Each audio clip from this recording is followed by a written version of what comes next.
Hey everyone, a very welcome in our YouTube channel. मेरे प्यारे भाई बहन, आप सब कैसे हैं? मैं आशा करता हूँ आप सब बहुत अच्छे हैं। सो आपका क्लास 12 कैसे चल रहा है? अच्छा है ना? आज हम क्लास 12 पॉलिटिकल साइंस चैप्टर 1 का चैलेंजेस ऑफ नेशनल बिल्डिंग जो हम कंटिन्यू कर रहे थे, उसका फिफ्थ टॉपिक, दैट इज़ हम उस चैप्टर का फिफ्थ टॉपिक पढ़ेंगे।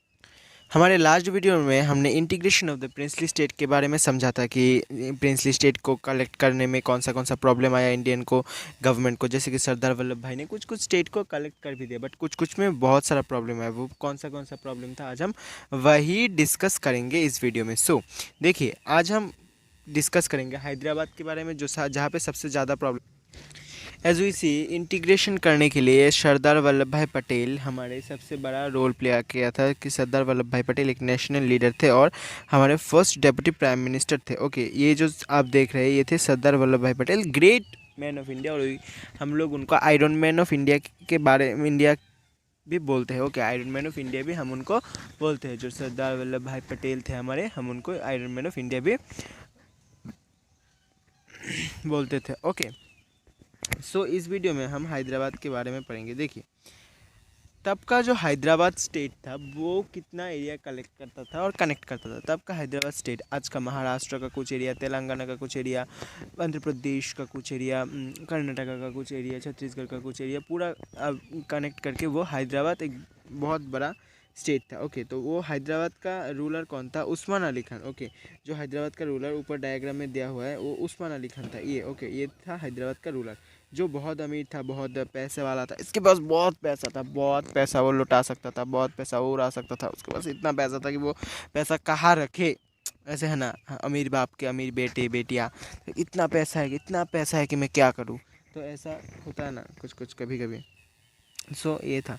तो उन्होंने 1947 में स्टैंड स्टिल एग्रीमेंट साइन किया था, बट वो इंडिया के साथ जुड़ना नहीं चाहते थे और वो एक अपना इंडिपेंडेंट देश बनाना चाहते थे। इसलिए हमारे इंडियन रूलर ने बहुत रिक्वेस्ट किया वो ऐसे करने के लिए, जुड़ जाओ, ऐसा सिग्नेचर कर लो, बट वो नहीं करे। तो एटलीस्ट फाइनली क्या हुआ, एट्रोसिटीज़ शुरू हुआ उनके यहाँ पे, सिविल वॉर जैसे सिचुएशन शुरू हुआ।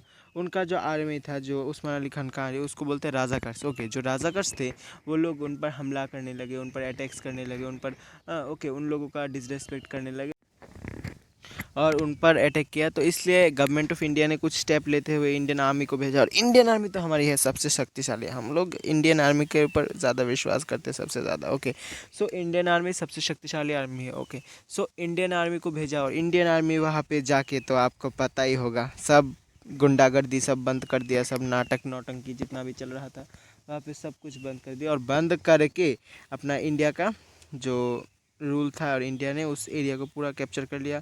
बाद में जो डॉक्यूमेंट है, इंस्ट्रूमेंट ऑफ एक्सेशन, वो साइन हुआ 1948 में। ओके, नाजिम ने सरेंडर कर दिया कि मैं अब नहीं रहूँगा राजा, बहुत राजा बन गया, बहुत राजा का नाटक कर लिया। ऐसे करके उसका इंडिपेंडेंस मिला उसको, जो हमारा स्टेट था हैदराबाद, उसको इंडिपेंडेंस मिला, उसको स्वाधीनता मिला। ओके, उसके बाद देखिए जो हमारा केस है मणिपुर का। ओके, उसके बाद हम मणिपुर के बारे में पढ़ेंगे। मणिपुर क्या था, मणिपुर कैसा था, मणिपुर में क्या क्या हो रहा था। Okay, all about everything. Okay, Manipur के बारे में देखते हैं। ओके, देखिए, मणिपुर, पहले हमको जानना पड़ेगा कि मणिपुर कहाँ सिचुएटेड होता है, मणिपुर कहाँ होता है। ओके, मणिपुर हमारे नॉर्थ ईस्ट इंडिया के एक छोटा सा स्टेट है जहाँ पे राजा रूल करता था। एज यू ऑल नो, तीन स्पेशली जगह थे, एक आसाम, एक मणिपुर, एक त्रिपुरा, यहाँ पे राजा रूल करता था और बाकी जगह पे ऐसा पूरा नहीं था। ओके, हम लोगों ने पढ़ा है कि जो आसाम वाला रीजन है उसको तोड़ के अरुणाचल प्रदेश, मिजोरम, नागालैंड, ये रीजन निकले। ओके, मणिपुर में क्या हुआ, मणिपुर का जो राजा था बोधा चंद्र सिंह। मणिपुर का राजा कौन था? बोधा चंद्र सिंह। ओके, बोधा चंद्र सिंह ने जो पहले पहले तो मना किया था, बाद में वो लोग एक एग्रीमेंट साइन किया, but instrument of accession, but वहाँ पे मतलब उतना अच्छा नहीं हो रहा था, उतना अच्छा तरीके से। वो कभी कह रहे थे कि चाइना के साथ जुड़ जाते हैं, कभी ऐसा कभी वैसा, तो उन लोगों का फिक्स नहीं था। इसलिए गवर्नमेंट ऑफ इंडिया ने उनको दूसरा इंस्ट्रूमेंट भी साइन कराया, वो था मार्जर एग्रीमेंट। ओके, वो मार्जर एग्रीमेंट भी साइन कराया। और 1948, ये आपको याद रखना पड़ेगा कि फर्स्ट टाइम 1948 में इलेक्शंस हुए थे। ओके, फर्स्ट टाइम पूरे इंडिया में, नॉट ओनली वहाँ पे, पूरे इंडिया में 1948 में वहाँ पे फर्स्ट टाइम एक इलेक्शंस हुआ था। इलेक्शन दैट मीन्स हम जो जनरल पीपल है हम लोग जाए वोट दान केंद्र में और हम लोगों ने वोट दिया था। मैंने नहीं दिया था, तो वो मणिपुर के लोगों ने 1948 में वोट दिया था। तो यहाँ पे एक ड्राइंग आपको दिख रहा है। ओके, ये है कौन? ये है हमारे सरदार वल्लभ भाई पटेल। ओके, आपको बोर्ड में आ सकता है, ये बहुत बार बोर्ड में आया भी है।